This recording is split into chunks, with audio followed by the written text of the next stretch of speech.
গতকাল that means ১ তারিখ দিবাগত রাত ২টা থেকে ৪টা ৩০ এই সময়ের মধ্যবর্তী সময়ে মিরপুর মডেল থানাধীন মিরপুর ২ প্রাথমিক শিক্ষা অধিদপ্তরের ২য় তলায় স্টোররুমে দুর্বৃত্ত কর্তৃক আগুন লাগানো হয়। তো ওই ঘটনার সাথে জড়িত যারা আছে এই সংক্রান্তে আমরা ৩ জন আসামিকে গ্রেপ্তার করেছি এবং মামলার প্রাথমিকভাবে জিজ্ঞাসাবাদে আমরা কিছু তথ্য পেয়েছি সেটা জানানোর জন্য আপনাদের উদ্দেশ্যে আমাদের এই প্রেস ব্রিফিংয়ের আয়োজন। আমার সাথে উপস্থিত আছেন আমাদের মিরপুর বিভাগের অতিরিক্ত উপ পুলিশ কমিশনার, উপস্থিত সহকারী পুলিশ কমিশনার মিরপুর জোন, উপস্থিত ভারপ্রাপ্ত কর্মকর্তা ভারপ্রাপ্ত এবং এই মামলার আয়ু এবং এই মামলার এই ঘটনার রহস্য উদ্ঘাটনে জড়িত আমাদের অনেকটা বিশেষ টিম এখানে কাজ করছে।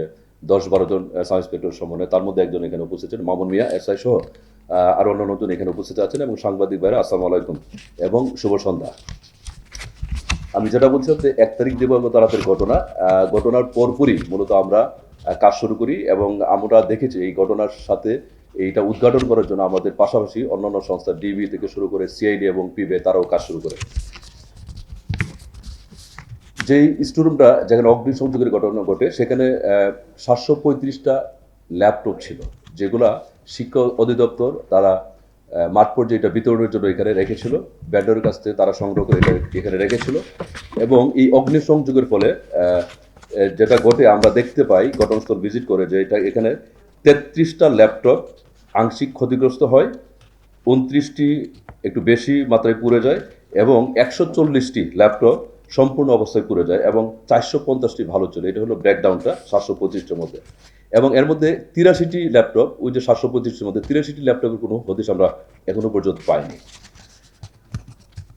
এখানে আমরা যেটা দেখেছি ল্যাপটপের ব্যাগ সহ অন্যান্য কিছু অ্যাক্সেসরিজ এই আগুনে ক্ষতিগ্রস্ত হয়। মূলত অজ্ঞাতনামা ব্যক্তিরা সরকারি ভবন এবং ভবনের স্টোররুমে রক্ষিত এই যে ল্যাপটপ এবং সরকারি মালামাল এটা ক্ষতি সাধন করার উদ্দেশ্যে মূলত মানে আমাদের সেভরেজ করার জন্য এই আগুনটা দেয় এবং এর মাধ্যমে সরকারের প্রায় ২ থেকে ৩ কোটি টাকার মূল্যমানের ক্ষতি সাধন করে এবং এই যখন ঘটনাটা ঘটে আমরা এই ঘটনা সংক্রান্তে তাদের কাছ থেকে অধিদপ্তরের কাছ থেকে আমরা লিখিত আবেদন গ্রহণ করি এবং তারা বাদী হয়ে এখানে মামলা রুজু করে স্পেশাল পাওয়ার অ্যাক্টের ১৫(১) এবং ১৫(৩) অনুযায়ী মামলা রুজু করে। মামলাটি তদন্তকালে মিরপুর মডেল থানা পুলিশ তথ্য প্রযুক্তির সহায়তায় ঘটনার সাথে জড়িত প্রাথমিকভাবে যে এখানে এই স্টোরুমে যে অগ্নিসংযোগ দেয় তাকে আমরা মোটামুটি চিহ্নিত করতে পারি। একটা পর্যায়ে চিহ্নিত করে আমরা প্রাথমিকভাবে তার সম্বন্ধে যাচাই বাছাই করি এবং দেখি আসলে এই ঘটনার সাথে আসলে প্রকৃতপক্ষে সে জড়িত কিনা। আমরা যখন নিশ্চিত হওয়ার পরে আমাদের টিম তাকে গ্রেপ্তার করে হেফাজতে নেয়।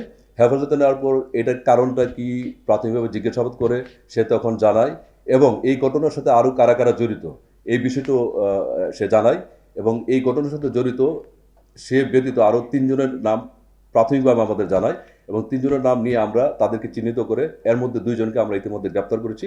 তো এ পর্যায়ে আমাদের গ্রেপ্তার সংখ্যা হলো ৩ জন, অর্থাৎ প্রথম যে অগ্নিসংযোগ করে তার নাম মোহাম্মদ আসমাউল ইসলাম, তার বয়স ৩০, তিনি মাস্টারুলে পরিচ্ছন্নতা কর্মী হিসেবে সেখানে কর্মরত আছেন। পিতা জামশেদ আলী, মাতা মনোরা বিবি, সাং বরিগ্রাম, ডাকঘর বোয়ালদার, থানা হাকিমপুর, জেলা দিনাজপুর এবং বর্তমানে তিনি খানবিলা, দিয়াবাড়ি ঘাট, আলীনগর কাউন্দিয়া অর্থাৎ ঢাকা জেলার সাভার থানায় বসবাস করেন। ২ নম্বর যিনি আসামি আমাদের সন্দিগ্ধ ব্যক্তি যিনি এই ঘটনার সাথে জড়িত মর্মে জানা যায় তিনি হলেন মোহাম্মদ জিনাত আলী বিশ্বাস, বয়স ৫৫, উনি সেখানে স্টোর ইনচার্জ হিসেবে কর্মরত। ওনার পিতা মৃত জ্ঞানদু বিশ্বাস, মাতা বেগম ইয়ারুন্নেসা, বয়স ৬০, সাং হলো ৬০ তেউতা, পোস্ট অফিস তেউতা, থানা শিবালয়, জেলা মানিকগঞ্জ। বর্তমানে তিনি ১৯/১৫ ল্যান্ড ১৫ ব্লক এ মিরপুর ১০ অর্থাৎ মিরপুর মডেল থানার এলাকায় বসবাস করেন। ৩ নম্বর যিনি আসামি মোহাম্মদ হুমায়ুন কবির খান, বয়স ৫৯, উনি সেখানে মাস্টারুলের স্টোর কিপার হিসেবে কর্মরত। পিতা মৃত মোহাম্মদ আলী খান, মাতা খুশ আক্তার বেগম, সাং বালিয়াপাড়া, দক্ষিণ বালিয়াপাড়া সরকারি প্রাথমিক বিদ্যালয় সংলগ্ন, পোস্ট অফিস বালিয়াপাড়া, থানা আড়াহাজার এবং জেলা নারায়ণগঞ্জ। এবং এই ঘটনার সাথে আমরা এখন পর্যন্ত যে তথ্য পেয়েছি, হৃদয় নামে আরেকজন অলরেডি আমাদের দ্বারা শনাক্ত হয়েছে এবং তাকে আমরা গ্রেপ্তারের আমরা কার্যক্রম চলমান আছে। মামলা আমরা তদন্ত করছি এই ঘটনার মূল যে মোটিভ, কেন তারা এখানে অগ্নিসংযোগ করলো, মূল পরিকল্পনায় তাদের বাইরে আর অন্যান্য কেউ আছে কিনা এবং এটার মূল মোটিভটা কি সেটা আমরা বের করার জন্য আমরা কাজ করছি। এবং আমরা এই পর্যায়ে যেহেতু তদন্ত চলমান আছে, তাদেরকে আমরা গ্রেপ্তার করছি, আদালতে সুপর্দ করব এবং তাদেরকে আরও পুলিশের হেফাজতে নিয়ে নিবিড়ভাবে জিজ্ঞাসাবাদের জন্য আমরা বিজ্ঞ আদালতের জন্য আমরা আবেদন করব এবং আশা করি তারপরে বাকি যে মূল মোটিভ সেটা আমরা উদ্ধার করতে সক্ষম হব। ধন্যবাদ সবাইকে।